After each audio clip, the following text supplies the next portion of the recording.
So what is rotten in the Munich Pact? My answer, the one with whom it was signed and not was signed, makes it rotten. A pact with Hitler was packed with radical evil. Evil meant to eradicate morality itself. Not recognizing Hitler as radically evil was a moral failure on top of a bad error of political judgment.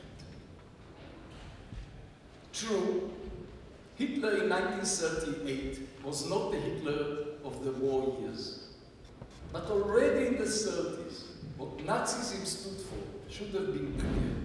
It stood for radical evil. By that I mean not just committing evil, but trying to eradicate the very idea of morality. By actively rejecting the premise on which morality is predicated, namely our shared humanity. Virulent global Nazi racism was a total effort to eliminate the sense of shared humanity. So to compromise with Hitler was to compromise with someone who undermined morality itself.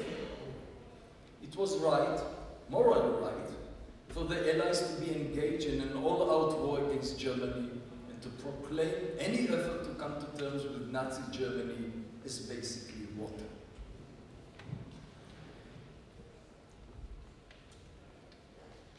It was Isaiah Berlin who initiated me into the topic of compromise and rotten compromise by conveying to me both a strong sense in the importance of the spirit of compromise in politics, but also by conveying the formative experience of his generation, the Munich Agreement as definitive rotten compromise.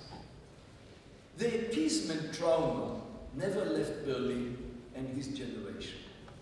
For a few days during the Suez campaign in 1956, Eden's obsession with appeasement and his idea that if Nasser was not stopped, he might become unstoppable, resonated with Berlin. Only until he realized that the analogy between the real Hitler and the Mussolini on the Nile, as Eden called Nasser, was an analogy gone wild. Once we were discussing the Suez affair, and I complained indignantly of the misuse of the Munich Agreement by paranoid politicians, those who see Chamberlain's umbrella, the symbols of defeatism, everywhere.